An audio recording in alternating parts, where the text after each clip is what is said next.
అవునండి. ఇప్పుడు మీ ఫ్లాట్ లో ఆమె ఉందన్నది వాస్తవం. అవునండి, నిజం అండి. మీరు ఎందుకు ఫ్లాట్ వదిలేశారండి? నేను ఫ్లాట్ వదలలేదండి. ఆమెకి డ్రగ్స్ అలవాటు, ఆమె చుట్టూ ఉండే మనుషులు వీళ్ళందరూ కూడా చాలా చెత్త. అలా అని చెప్పి నేను హైదరాబాద్ వచ్చిన కొత్తలో ఖచ్చితంగా నాకు హెల్ప్ చేసిందండి, గ్రాడ్యుయేట్ ఉంది. రెండోది ఏంటంటే నిజంగా ఇందాక చెప్పినట్టే నా రెప్యుటేషన్ ఎక్కడ పాడవద్దు అని భయంతో మూసుకొని నేనే బయటికి వెళ్ళిపోయానండి. వదులుకోవడానికి సిద్ధంగా లేనండి. నేను అసలు ఏమీ మాట్లాడలేదు, ఏమీ లేదు, నేనే వెళ్ళిపోయాను. ఎందుకు లావణ్యతో మాట్లాడాల్సి వచ్చింది? ఆ ఆడియోలో కూడా తను చెప్తుంది నన్ను చంపేస్తాం, కనీసం బాడీ కూడా దొరకకుండా చేస్తాం అని చెప్పి. ఎవరు? తను కంప్లైంట్ లో పేర్కొంది లావణ్య. కంప్లైంట్ లో పేర్కొందండి. ఏదైనా ప్రూఫ్ ఉందా?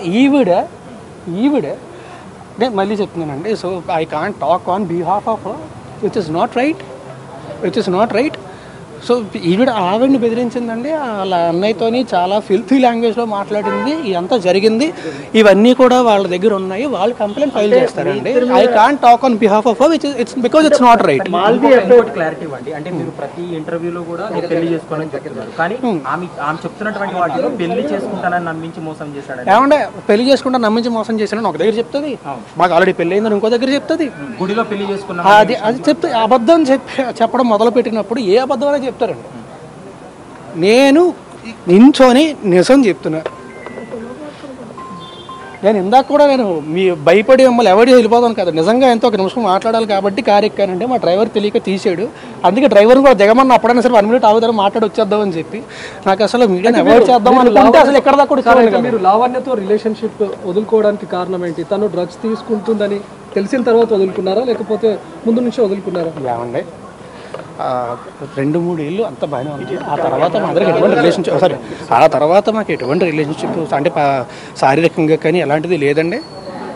అండ్ ఆవిడ వేరే అతనితో రిలేషన్షిప్లో ఉండి నేను ఆవిడ దగ్గర ఉండాలి. ఏంటంటే మీకు మీ పేరెంట్స్కి చాలా చాకరీ చేశాను నేను, నన్ను పట్టించుకోలేదు వాళ్ళు అంటున్నాను. మళ్ళీ చెప్తున్నాను, కాదు, అబద్ధం. ఆ ఇంట్లో కూడా మాకు ఈ సినిమా మొదలైంది ఎప్పుడంటే సంవత్సరం క్రితం అండి. సంవత్సరం కూడా అవ్వలేదు అనుకుంటా. అదే చెప్తున్నానండి. అదే గట్టిగా ఇది భయం వేసిందండి. సార్ లావణ్య ఎలా పరిచయం సార్ మీకు? ఎక్కడ పరిచయం? నాకు హైదరాబాద్ కాదండి, నాకు బేసిక్గా వైజాగ్లో ఉన్నప్పుడు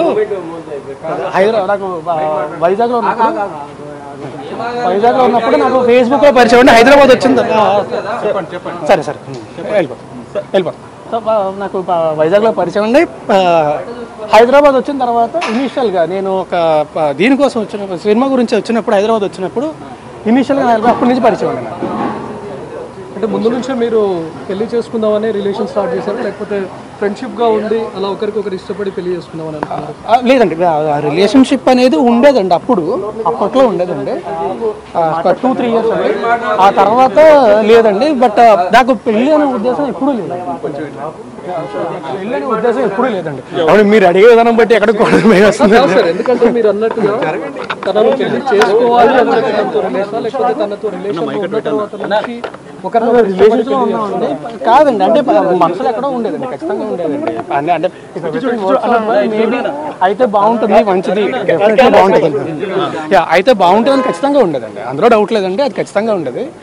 బట్ నేను ఎప్పుడు మాట ఇవ్వడం కానీ కొన్ని పెళ్లి చేసుకొని ఎప్పుడు జరగలేదండి. అసలు నేను ఎప్పుడు మాట ఇవ్వడం కానీ ఎప్పుడు జరగలేదండి. నేను ఇప్పుడు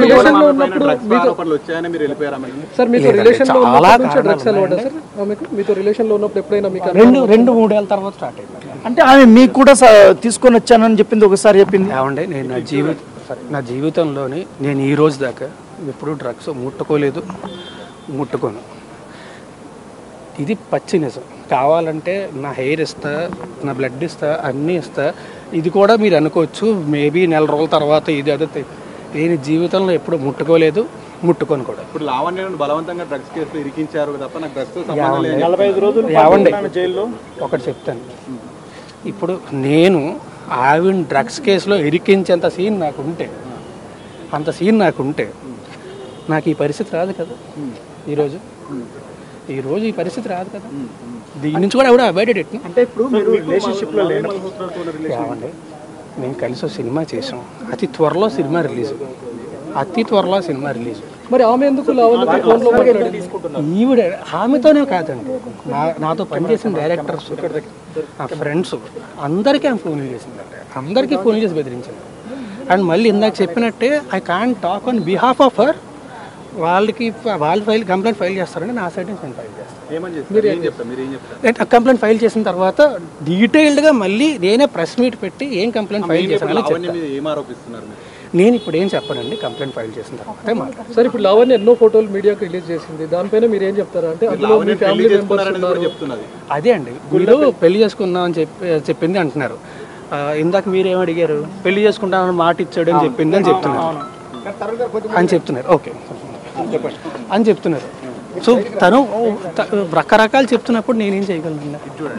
అంటే ఇప్పుడు సంబంధం లేనప్పుడు మీ ఫ్లాట్ లో తనని ఇన్ని సంవత్సరాల పాటు ఏమండి రెప్యుటేషన్ ఎక్కడ పాడవుతుంది, ఎందుకు రచ్చలు, ఎందుకు మనకి ప్రశాంతంగా ఉందాం అని మాత్రం భయపడి లేదండి. మీరు గుళ్ళో పెళ్లి చేసుకున్నారని చెప్తుంది. ఏమండి అదే అంటున్నా, మీతోని మేము పెళ్లి చేసుకున్నాం అని చెప్పింది, దీంతోని పెళ్లి చేసుకుంటానని చెప్పి మోసం చేశాను అని చెప్తుంది. ఏది నిజం ఉండే? అంటే మీరు కలిసి గణపతి పూజ కూడా చేసేవాళ్ళు. ఏమండి కలిసి నేను ప్రతి సంవత్సరం కూడా నాకు అంటే గుళ్ళకి వెళ్ళి పూజలు చేసి అన్ని అలవాటు. ప్రతి సంవత్సరం కూడా వినాయక చవితి రోజు ఖచ్చితంగా పూజ చేయడం అనేది నాకు అలవాటు. అంటే ఒక్క రోజు మాత్రం ఖచ్చితంగా చేస్తాను. గణపతి పూజ చేస్తారంటే పెళ్లి చేసుకుంటే చేస్తారు కదా? కాదండి, మీకు గణపతి పూజ పెళ్లి చేసి చేస్తారు. గణపతి పూజ చేయడానికి పెళ్లికి సంబంధం ఏంటంటే ఏమంటే ఇద్దరం కలిసి ఒకే ఇంట్లో ఉండేవాళ్ళం అండి. ఒకే ఇంట్లో ఉన్నప్పుడు నువ్వు బయటకు వెళ్ళి కూర్చొని ఎక్కడైనా పూజ చేస్తాను అనలేం కదా. ఎందుకు సార్, ఎందుకు ఇద్దరు ఒకే ఇంట్లో ఉండాల్సి ఏమంటే వివరణ live in relationship back then చెప్పా కదా అప్పట్లోనే. తెలుసు మా పేరెంట్స్ కూడా పరిచయం. ఓకే, మా పేరెంట్స్ కూడా పరిచయం. ఈ లావణ్య తమ్ముడు మీతో డబ్బులు తీసుకోవడము, డబ్బులు అడగడం మీకు నేను కంప్లైంట్ ఇస్తానండి, మొత్తం స్టేట్మెంట్ అనేది కంప్లైంట్ అన్ని ఇస్తాను. ఇచ్చిన తర్వాత మొత్తం రేజ్ చేసినప్పుడు ఏమైనా సెటిల్మెంట్ కి ఏమైనా పిలిచారా మీరు? లావణ్యకి సెటిల్మెంట్ చేస్తామని ఏం సెటిల్మెంట్ అండి? ఈ విషయం ఒకసారి పోలీస్ స్టేషన్ కి వెళ్తా అన్నప్పుడు ఆమె చెప్పినప్పుడు ఆమె నాతో చెప్పలేదండి.